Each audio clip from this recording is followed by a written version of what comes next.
स्वागत है आप सभी का देश नीति के मंच पर। जिस तरीके से नए सीजीआई संजीव खन्ना शपथ ले चुके हैं और पहले ही दिन कोर्ट रूम में अडानी और अंबानी का नाम आते ही वो वकील पर भड़क उठे और साफ तौर पर यह कह दिया कि हम आपका भाषण सुनने यहाँ पर नहीं बैठे हैं। इस मुद्दे पर बातचीत करने के लिए हमारे साथ मौजूद हैं सुप्रीम कोर्ट के सीनियर एडवोकेट बलराज सिंह मलिक जी। सबसे पहले आपका बहुत स्वागत है देश नीति के मंच पर।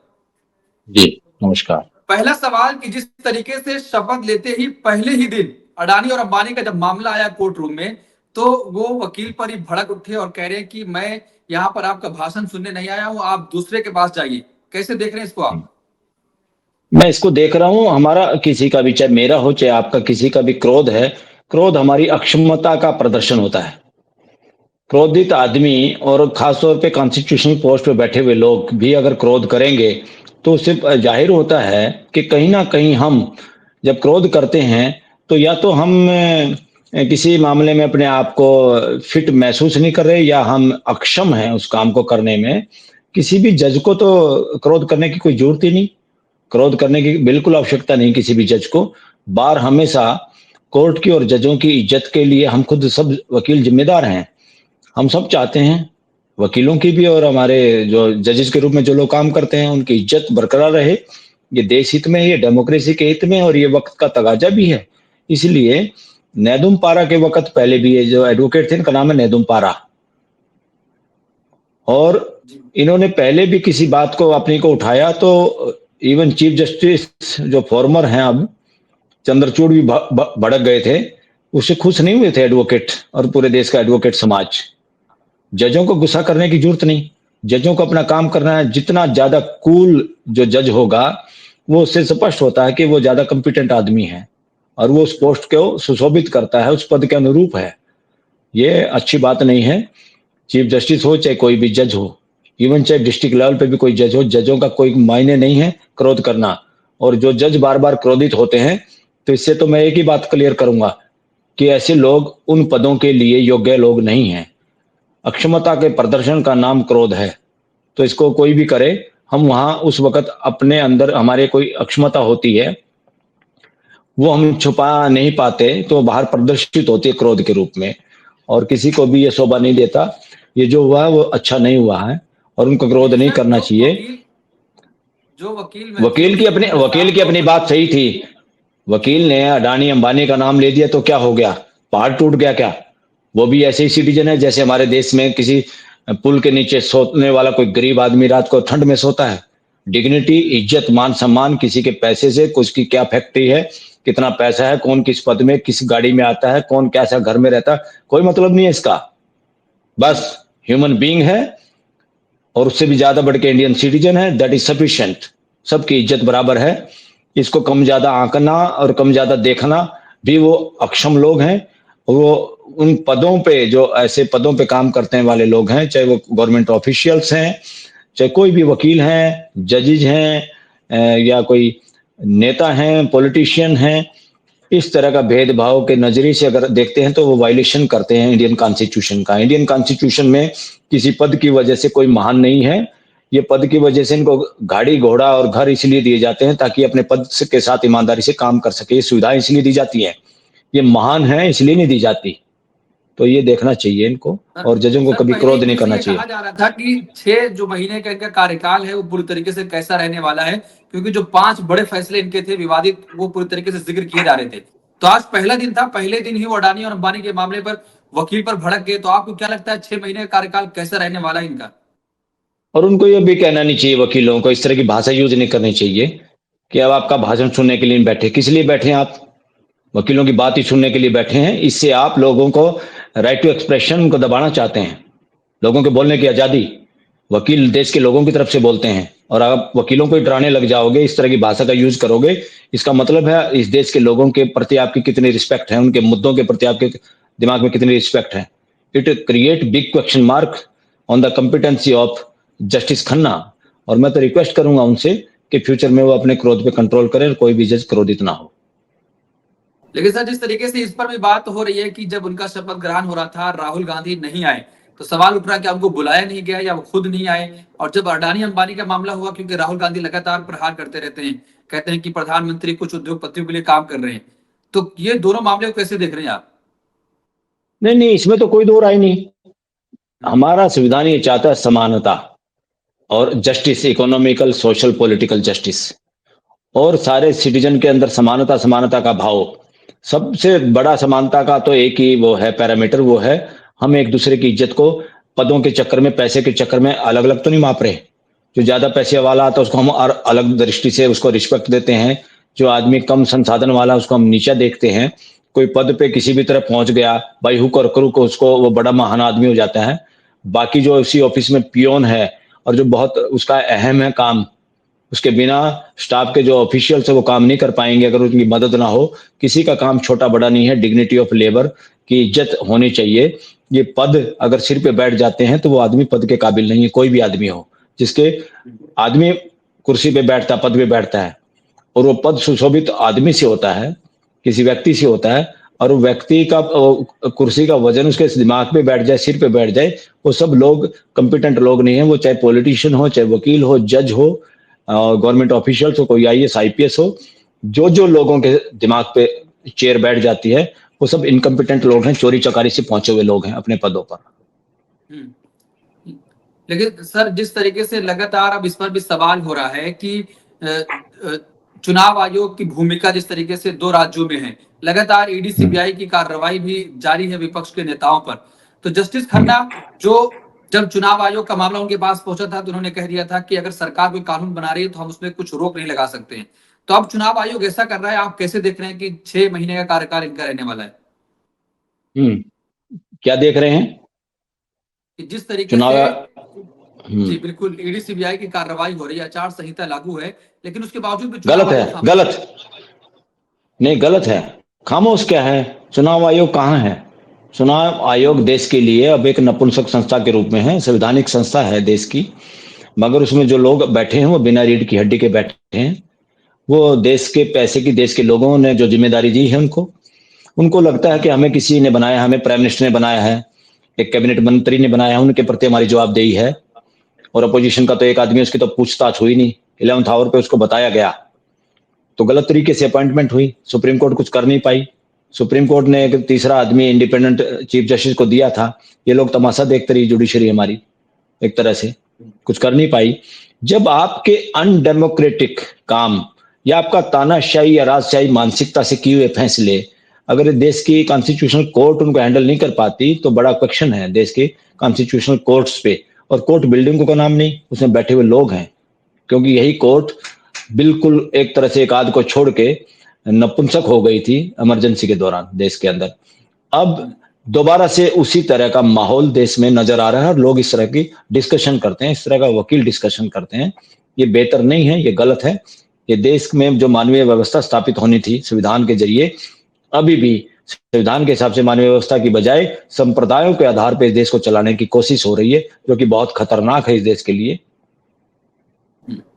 सर, लेकिन जिस और तरीके इस से ऐसे। जी मुख्य चुनाव आयुक्त को जी चुनने बोलो। की जो प्रक्रिया थी उसमें से सीजीआई को हटाया गया।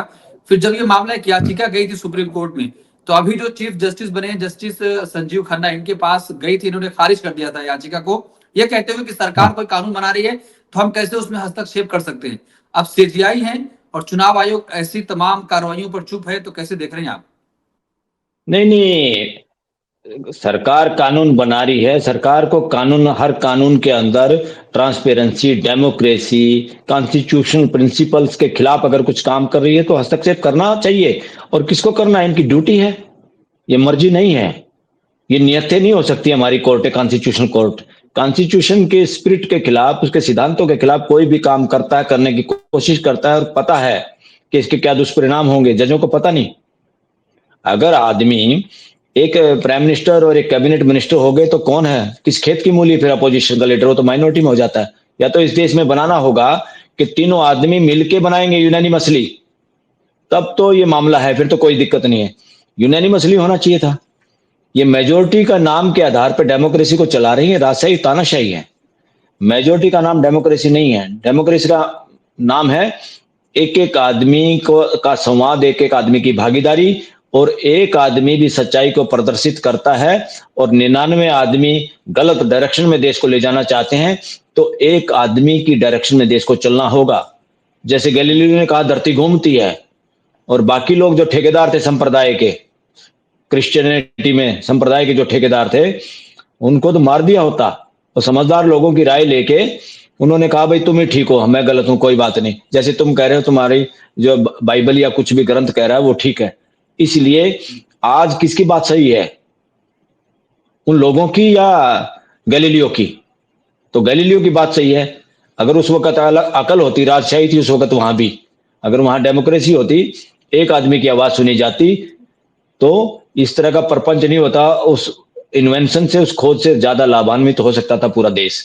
तो आज भी पार्लियामेंट में लोगों को मेजोरिटी के नाम पे जो कानून बन रहे हैं ये अनडेमोक्रेटिक है, ये गलत है। इस देश में सुधार करने की जरूरत है, इलेक्शन सुधार भी करने की जरूरत है, जुडिशियल सुधार करने की भी जरूरत है, और पार्लियामेंट के प्रोसीजर में भी सुधार करने की जरूरत है कि पार्लियामेंट चलती कैसी है। अभी तो युद्ध का क्षेत्र बना रखा है इन्होंने, रामलीला ग्राउंड बना रखा है पार्लियामेंट का, हाईजैक कर ली देश की डेमोक्रेसी पुराने ढर्रे पे चल के। अरे ढर्रे तो बदलेंगे। ये देश का संविधान कोर्ट बार बार कह चुकी है, ये लिविंग डॉक्यूमेंट है, ये जिंदा डॉक्यूमेंट है। जिंदा डॉक्यूमेंट का क्या मतलब है कि उसमें सांस है, धड़कन है, ऐसा नहीं है। जिंदा डॉक्यूमेंट इसलिए है कि इस डॉक्यूमेंट को देश के नए लोग, नई पीढ़ी अपने ज्ञान से, अपनी नई सोच के आधार पर इसको बदलती रहेगी अपने अनुसार, ताकि ये मानवीय बने रहे और इससे मानवीय व्यवस्था स्थापित हो। इसलिए लिविंग डॉक्यूमेंट है, इसलिए उसमें प्रोविजन है, और इसीलिए कोर्टों को आदेश है, संविधान का इंटरप्रिटेशन करने की ड्यूटी है कि उसको इस तरह इंटरप्रेट करोगे देश के लोगों के फंडामेंटल राइट बचे रहे और देश में न्याय होता रहे, और उस न्याय के बदले में पूरे देश में भाईचारा, एक पारिवारिक माहौल बना रहे। तो सर किस तरीके से इसको आप देख रहे हैं कि जिस तरीके से पूर्व न्यायाधीश डीवाई चंद्रचूड़ जाते जाते विवादों में घिरे, लेकिन इनका पहले ही दिन जो कोर्ट रूम में रहा, अडानी अंबानी के मामले में भड़क उठे सुप्रीम कोर्ट के वकील पर, तो कैसे देख रहे हैं 6 महीने का कार्यकाल कैसा रहने वाला है इनका? हाँ, मैं तो ये कहूंगा कि फ्यूचर में ये भी करना पड़ेगा कि पूरे सुप्रीम कोर्ट के जज मिलकर फैसला करें कि कौन चीफ जस्टिस होगा। एक आदमी सीनियर को जज बनाना चीफ जस्टिस में, दिस इज रॉन्ग। इस देश में बदलना होगा। और जो लोग का आचरण जिसका अच्छा नहीं, जो बात बात में बिदकता है, कोई भी उस पदों के काबिल नहीं है, वो खतरनाक है देश के लिए। इसलिए ये चीजें अच्छी नहीं है। वकीलों को धमकाना, वकीलों को बोलने से डराना, इसका मतलब आप वकीलों को नहीं डरा रहे, आप देश को डरा रहे हैं, और वो आपकी मानसिकता का प्रदर्शन है कि आप किस मानसिकता से ग्रस्त हैं लोग। तो आप संवैधानिक मानसिकता आपकी होनी चाहिए, प्रायोरिटी वही है। तो कोई पहाड़ टूटने वाला नहीं था, उनकी एक दो बात और सुन लेते, उनके मन में जो दर्द था, जो पीड़ा थी कि पैसे वालों के केस या बिग बॉसेस के केस जब चाहे लिस्ट हो जाते हैं, डिस्पोजल हो जाते। ये कोर्ट देश की कोर्ट है, किसी खास लोगों की कोर्ट नहीं है। अगर ऐसा होगा तो देश को अच्छा नहीं लगेगा, और फ्यूचर में तो पता होना चाहिए पूरे देश को इसमें कौन। और चीफ जस्टिस अगर ईमानदारी से काम करना चाहते हैं, 4-5 चैलेंज इनके सामने। नंबर 1, इनको मास्टर ऑफ रोस्टर छोड़ देना चाहिए। ये मास्टर ऑफ रोस्टर पे जो कुंडली मार के बैठे हुए हैं चीफ जस्टिस, और कई चीफ जस्टिसों पे आरोप लग चुके हैं। पहले भी चीफ जस्टिस के खिलाफ 4 जजों ने, वर्किंग जजों ने आरोप लगाए थे कि कुछ जूनियर जजों को, खास जजों को कुछ केस दिए जाते हैं, और वो स्पष्ट देश के सामने कि इनको दिए जा रहे थे, और वो सरकार के पिट्ठुओं की तरह काम किया था उन जजों ने जिनको ये केस दिए गए थे। तो जजों ने ये आरोप लगाए थे। तो इसलिए एक अकेले आदमी को व्यक्तिवाद के लिए कोई जगह नहीं डेमोक्रेसी में, और एक आदमी को कोई बड़ी जिम्मेवारी अकेले आदमी को नहीं देनी चाहिए। देश में डेमोक्रेसी में कैबिनेट सिस्टम है, कैबिनेट की राय मशवरे से काम होने जरूरी है, बाध्यता है, किसी की मर्जी नहीं है। इसलिए कोई सीएम और पीएम जो दादागिरी चलाते हैं देश के अंदर, पूरे देश को जागरूक होना चाहिए, और सभी पॉलिटिशियन और पॉलिटिकल वर्कर को अक्रॉस दी पार्टी जागरूक होना चाहिए कि ये इस देश के अंदर एक आदमी के लिए कोई जगह नहीं है। इसलिए सारी पॉलिटिकल पार्टी को यह भी जागरूक होने की जरूरत है कि वो आप लोग खुद भी टिकटों के भिखारी बनने की बजाय कि टिकट मिल जाएगी, उसके कहने से बयान दे दूंगा नफरत फैलाने वाला तो टिकट और मंत्रालय मिल जाएगा, या एक आदमी की फोटो लगा लगा के उसको हीरो बना के व्यक्तिवाद को बढ़ावा देना, ये संविधान की हत्या, संविधान के प्रति अपराध है, देश के प्रति देशद्रोह है। अगर एक आदमी को आप व्यक्तिवाद या हीरो बनाते हैं, ये नहीं चलेगा, और ये संविधानों के खिलाफ है। और दूसरा चैलेंज क्या है, सुप्रीम, हमने एक पिटीशन फाइल किया था, और जिस पिटीशन के बाद कॉग्निजेंस लिया था बार काउंसिल ऑफ इंडिया ने, सुप्रीम कोर्ट के चीफ जस्टिस सब्रवाल ने कहा था कि ये डिसाइड इस देश में माई लॉर्ड बंद करवाना है तो इसके लिए रूल फ्रेम करवाइए, आप अपनी संस्था में जाइए, बार काउंसिल ऑफ इंडिया में। हमने बार काउंसिल इंडिया के 25 मेंबरों के को मिले, उनको एक तरह से संबोधित भी किया, अपना राय मशवरा रखा अपने पिटीशन का, और उन्होंने तुरंत उसको स्वीकार किया।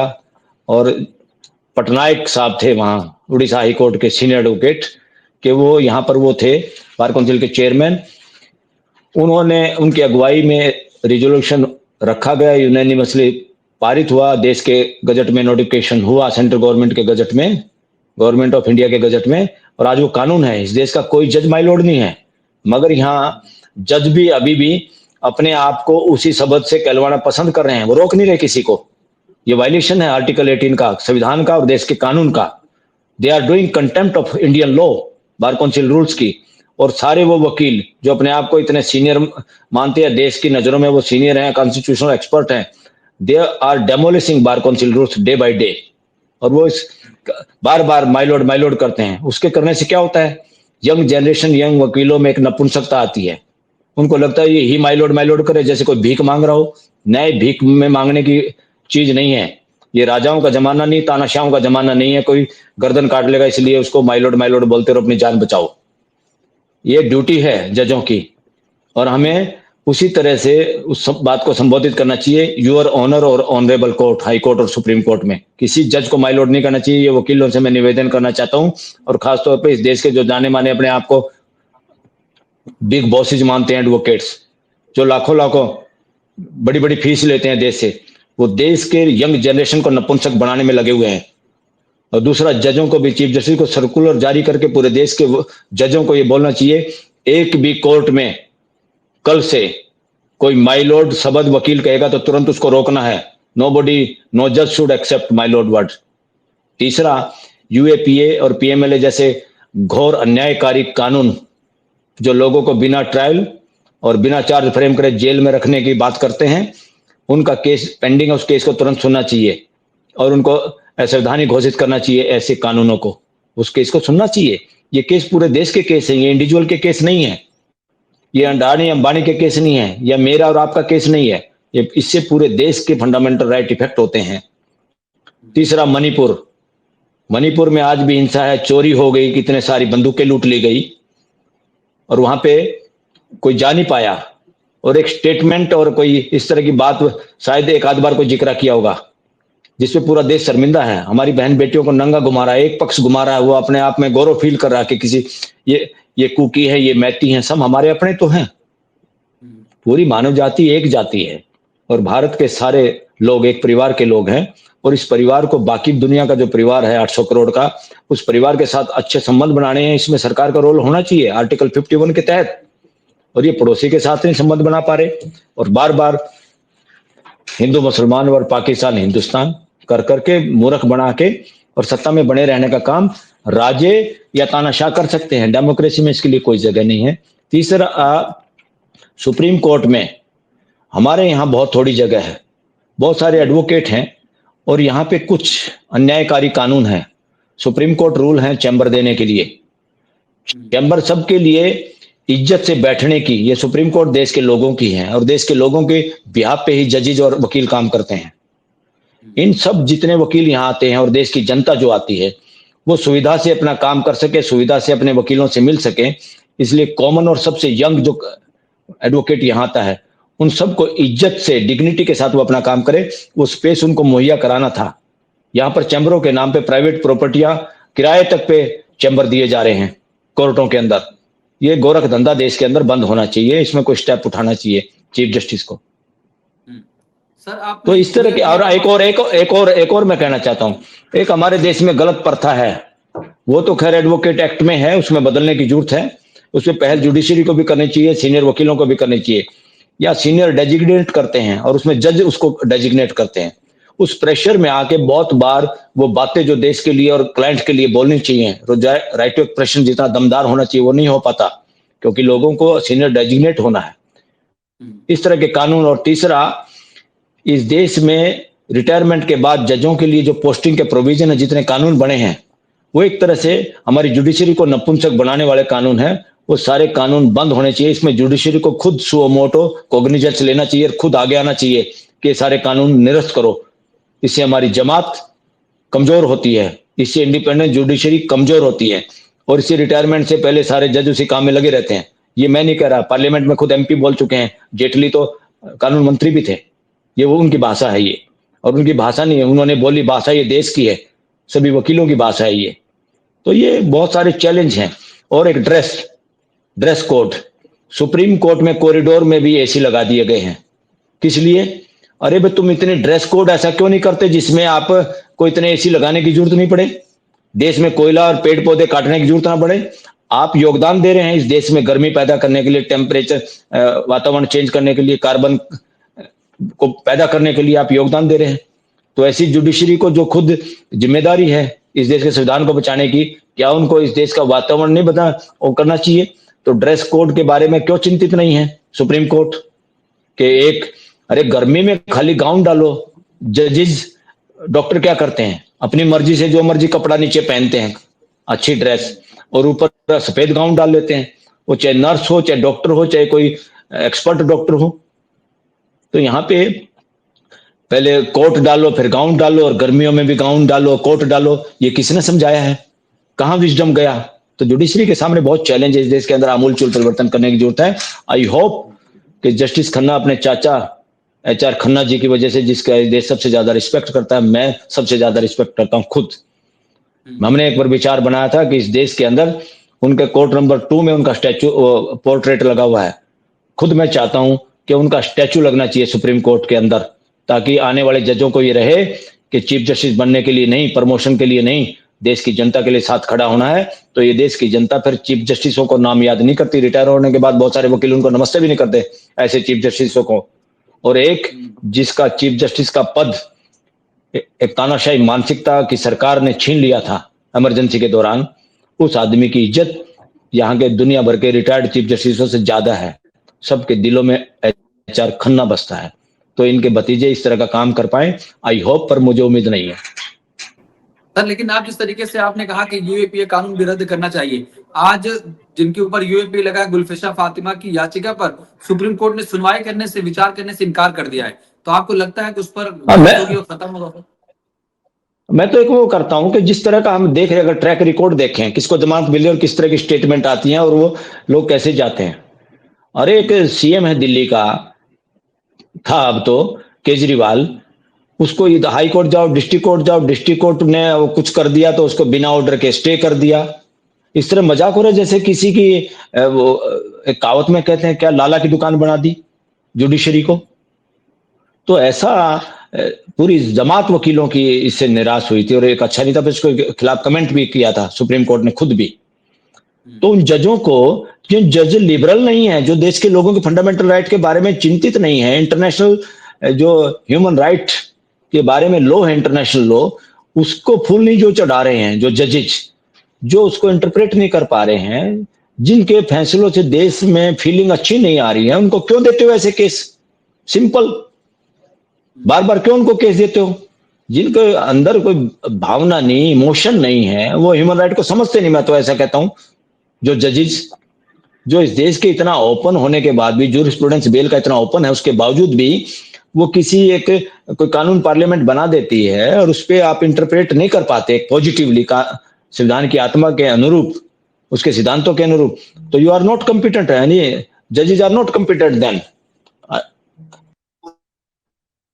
सुप्रीम कोर्ट में सर्वे करिए आप, और आप लोगों को इस तरह की बातों में, सारे पत्रकारों को माइक लेके जजेस के घर पे समय लेना चाहिए, उनसे इंटरव्यू करने चाहिए, जैसे चीफ जस्टिस बुला बुला के इंटरव्यू कर रहे थे चंद्रचूड़।